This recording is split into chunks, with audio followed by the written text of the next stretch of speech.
Boyz II Men have enthralled audiences for nearly 40 years, with their award-winning ballads standing the test of time, a feat many musical groups struggle to achieve.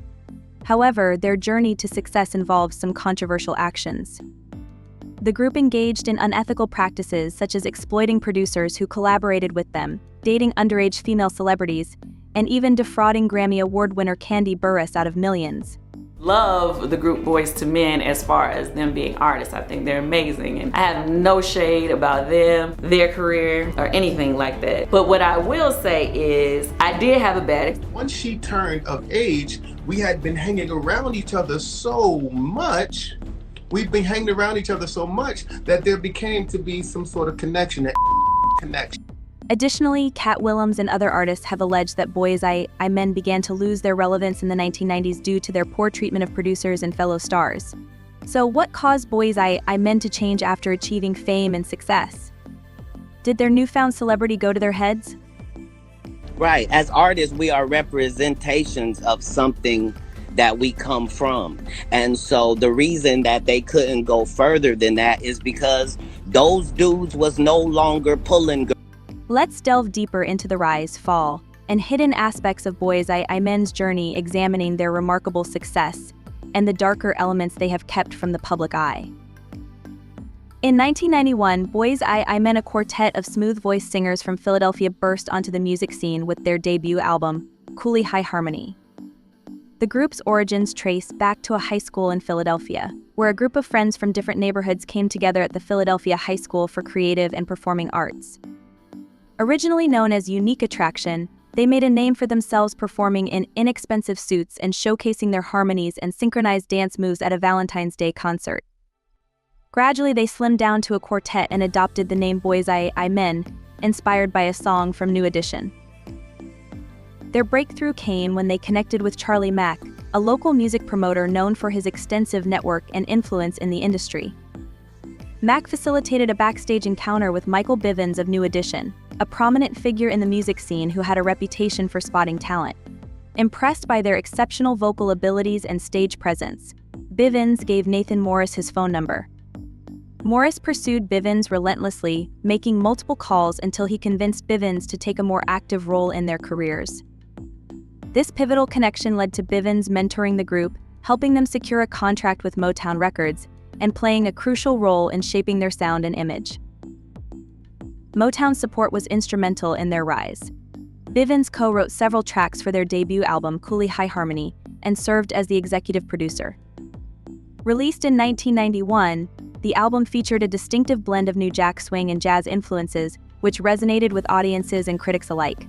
With hit singles like End of the Road, the album sold over 9 million copies, quickly establishing Boyz II Men as a major force in the music industry. Their harmonious blend of R&B and soul, combined with their smooth vocal delivery, made them a favorite at weddings, proms, and other celebrations. Building on their early success, the group released their second album, I in 1994. The album's success was even more impressive, selling approximately 12 million copies in the US alone and earning them multiple Grammy Awards. Hits like I'll Make Love to You and On Bended Knee became anthems of the era, solidifying their place in music history and further cementing their reputation as one of the leading R&B acts of the 1990s. Despite their success, the relationship with Motown began to sour. The group felt that the label mishandled the release of a remix collection, which they deemed unauthorized and subpar. This conflict led to a rift, prompting the group to seek greater control over their music and career. In response, Boyz II Men founded their own label, MSM Records, allowing them to release music on their own terms and maintain creative control. This move marked a significant shift in their career, as they navigated the challenges of independence while continuing to produce music and perform. However, their new path was not without obstacles. The rise of pop boy bands like NSYNC and Backstreet Boys introduced fierce competition, as these groups achieved mainstream success without the R&B crossover that had characterized Boyz II Men's earlier work. The changing musical landscape and evolving taste posed challenges for the group as they attempted to adapt and maintain their relevance. As the group faced external challenges, internal issues also emerged. The release of their albums Nathan Michael Sean Wanya 2000 and Full Circle 2002 saw declining sales, indicating a shift in public interest. Michael McCarey's departure from the group, initially attributed to personal conflicts, was later revealed to be due to his battle with scoliosis. The remaining members downplayed the significance of his departure, leading to fan backlash and criticism from those who felt that McCarey's contributions were undervalued. In the years following McCarey's departure, the remaining trio Nathan Morris, Sean Stockman, and Wanya Morris continued to pursue music, finding a new rhythm in their independent careers. Despite their continued efforts, controversies and scandals emerged. Kandi Burruss, a notable figure in the music industry, accused the group of scamming her out of millions of dollars during a collaboration, claiming she was disrespected and inadequately compensated. Producer Dallas Austin also publicly criticized Boyz II Men for their behavior and handling of royalties. Austin, who had worked with the group during their early years, described feeling disrespected and uncomfortable with their attitudes and decisions regarding his contributions. His criticism highlighted the internal tensions and challenges that arose as the group navigated their success and relationships within the industry. Additionally, Nathan Morris faced a scandal involving his relationship with Brandy, who was a minor at the time. Morris has defended their relationship, asserting that it was consensual and that they developed a genuine connection despite the age difference. This controversy added another layer of complexity to the group's public image. Despite these controversies and challenges, Boyz II Men remains a celebrated and influential group in the music industry. Their impact is undeniable, with a legacy that includes numerous awards, classic hits, and a dedicated fan base. In 2012, they were honored with a star on the Hollywood Walk of Fame, acknowledging their contributions to music and their enduring influence. Today, the group continues to perform and record, driven by their passion for music and their commitment to their craft, while also reflecting on the highs and lows of their remarkable journey. Released in 1991, Cooley High Harmony featured a jazz-influenced new jack swing sound that captivated listeners, propelling Boyz II Men to stardom. With standout tracks like End of the Road, the album sold over 9 million copies, making it a staple at weddings and proms. Their success continued with the 1994 release of I, which sold approximately 12 million copies in the US alone and earned them multiple Grammy Awards. Despite their soaring success, their relationship with Motown became strained after the release of a remix collection that they felt was unauthorized and of poor quality. This led the group to assert more control over their music by founding their own label, MSM Records, allowing them to release music on their own terms.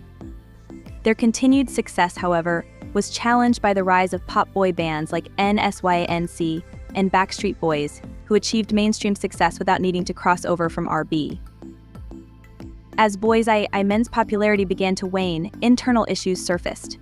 Their albums Nathan Michael Sean Wanya 2000 and Full Circle 2002 experienced declining sales. The departure of Michael McCarey was initially attributed to personality clashes, but it was later revealed that he struggled with scoliosis. The remaining members often downplayed the significance of his departure, leading to backlash from fans who felt his contribution to the group was underappreciated. The trio has since embraced a more independent career, finding stability and creative freedom outside major label constraints. Despite their continued success, controversies have persisted. Notably, Kandi Burruss, a prominent figure in the music industry, accused the group of disrespect and inadequate compensation during a collaboration, alleging they had scammed her out of millions. Producer Dallas Austin also criticized the group for their behavior and handling of royalties. Austin, who was only a teenager when he worked on their debut album, described feeling disrespected by Boyz II Men, recounting how their attitude changed after their initial success. He recalled how their behavior during the production of their second album made him uncomfortable, and his frustration grew when they rejected a song by Babyface, only to be forced to record it. Moreover, Nathan Morris faced scandalous allegations involving his relationship with Brandy, who was a minor at the time.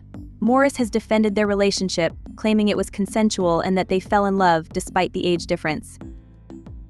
Despite these controversies and challenges, Boyz II Men remains a celebrated and influential group in the music industry. They were honored with a star on the Hollywood Walk of Fame in 2012, and their legacy continues as they perform and record music, driven by their enduring passion for their craft.